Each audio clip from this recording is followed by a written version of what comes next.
नमस्कार, वंदे मातरम। मैं हूं श्याम गिरी। आप देख रहे हैं हमारा चैनल मुद्दा भारत का। मुद्दा भारत का यानी मुद्दा आपका। मुद्दा है महाराष्ट्र की राजनीति से जुड़ी खबरों का। फ्रेंड्स, पिछले दिनों राज ठाकरे और उद्धव ठाकरे में बहुत जोरदार तकरार देखा गया और चुनाव का माहौल है। ऐसे में ये तकरार आगे भी बढ़ने की पूरी गुंजाइश है।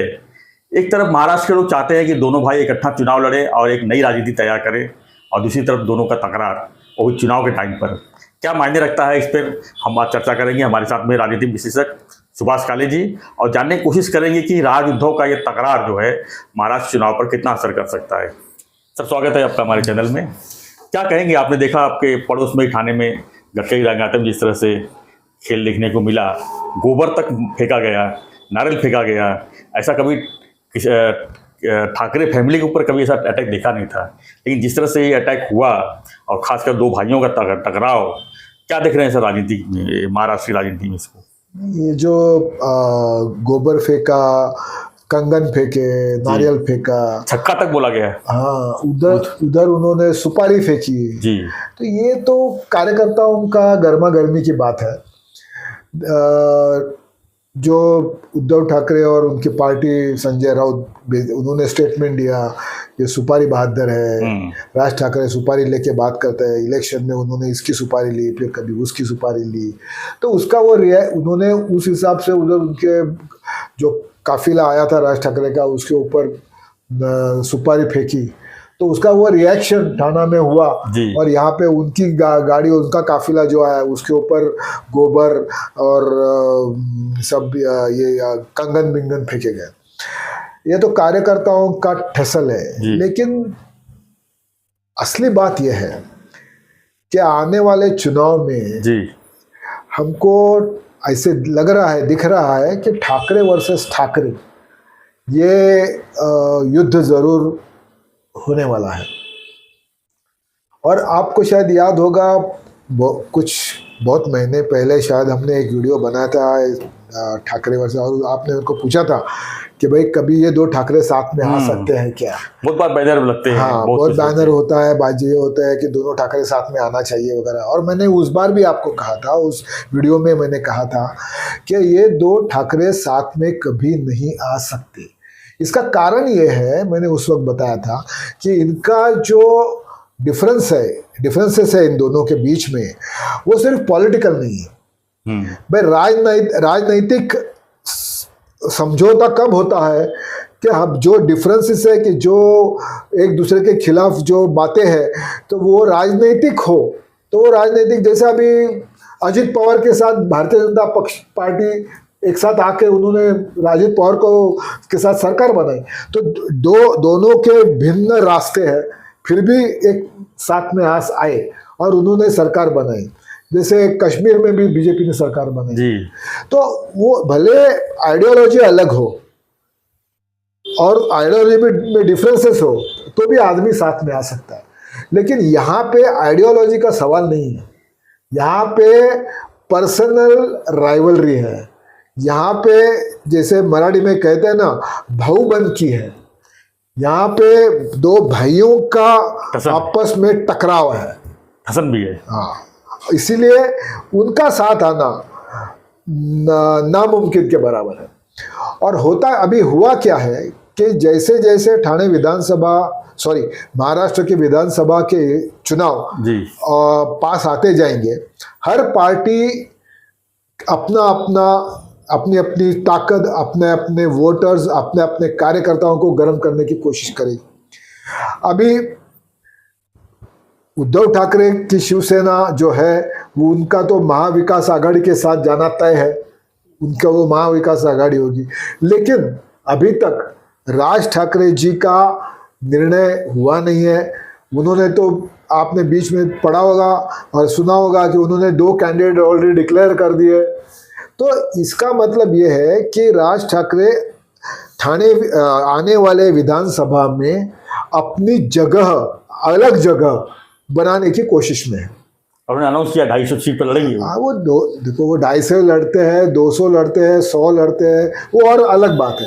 लेकिन वो एक महाराष्ट्र में अपनी एक जगह, अलग जगह बनाने की कोशिश करेंगे, और यह ऐसा दिख रहा है। उद्धव ठाकरे अलग नहीं लड़ सकते, उनको शरद पवार और कांग्रेस के साथ ही जाना पड़ेगा। वो दो पार्टी के बैसाखी पर उनके बैसाखी पे ही उनको वो चल सकते हैं। अगर वो बैसाखी नहीं लेंगे तो उनका चलना भी मुश्किल है, भागना दौड़ना तो बहुत दूर की बात है। तो उनको तो कांग्रेस और शरद पवार के बैसाखी के लेकर ही चलना है। लेकिन राज ठाकरे आज महाराष्ट्र में ये दिखाने की कोशिश कर रहे हैं कि मैं अकेला महाराष्ट्र में अपनी खुद की अपनी जगह बनाना चाहता हूं और मैं बना के दिखाऊंगा। ये एक पॉजिटिव अप्रोच राज ठाकरे जी ने लिया है और वो लेकर वो महाराष्ट्र के चुनाव में जाएंगे, ऐसा मुझे लग रहा है।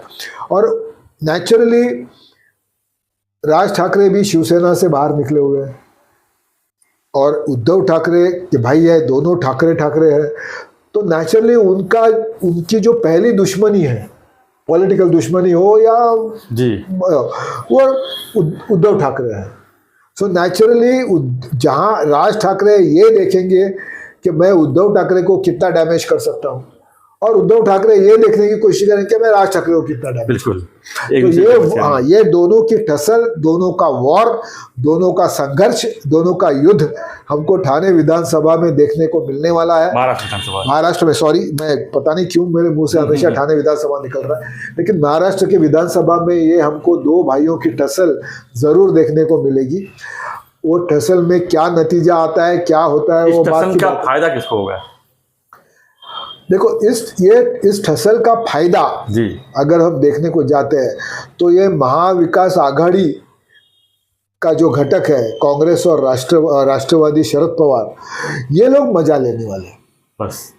कि उनको मालूम है कि राज ठाकरे को काउंटर करने के लिए अपने पास उद्धव ठाकरे है और उद्धव ठाकरे और राज ठाकरे की लड़ाई में अपना फायदा कैसे होगा, इसकी कोशिश कांग्रेस और शरद पवार राष्ट्रवादी जरूर करेगी और उसका फायदा नेचुरली लेने की कोशिश।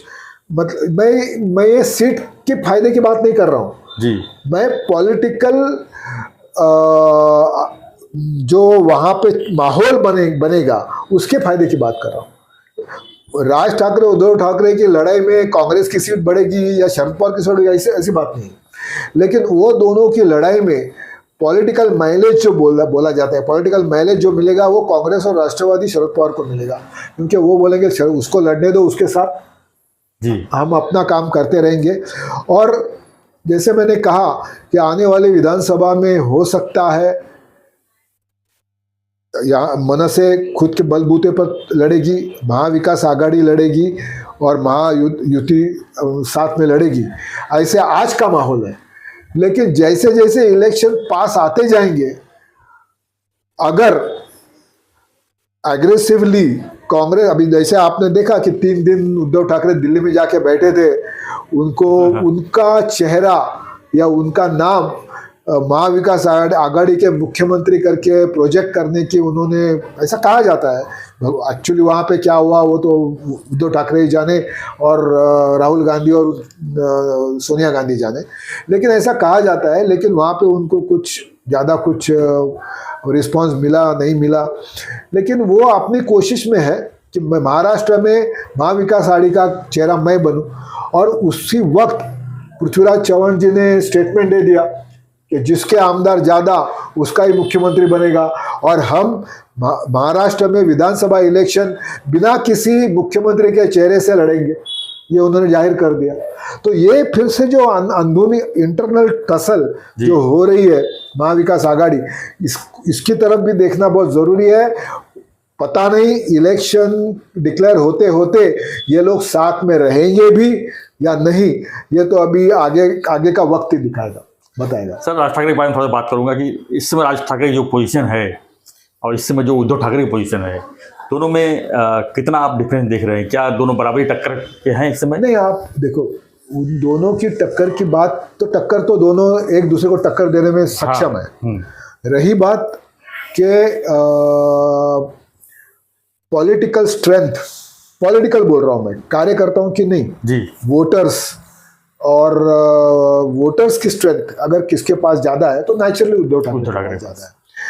लेकिन कार्यकर्ताओं की ताकत का हम आजमाना लगाने जाएंगे तो दोनों एक दूसरे के बराबर है, ऐसा मैं समझता हूँ। थोड़ा कम ज्यादा होगा, लेकिन आज शिवसेना उद्धव ठाकरे को मसल पावर की तरह और कार्यकर्ताओं के हिसाब से उनको उनका आरे को कार्य करने की ताकत राज ठाकरे रखते हैं। ऐसा नहीं है कि राज ठाकरे, और उन्होंने दिखाया है जी, बहुत बार दिखाया है उन्होंने। अब क्या हमारी जो है मेरी ताकत क्या है महाराष्ट्र में, वो उन्होंने दिखाया। हाँ, उसमें वोट में कितना परिवर्तन होगा, मनसे को कितने वोट्स मिलेंगे, ये बात अलग है। लेकिन आज एक दूसरे को ठेसर देने के लिए दोनों सक्षम।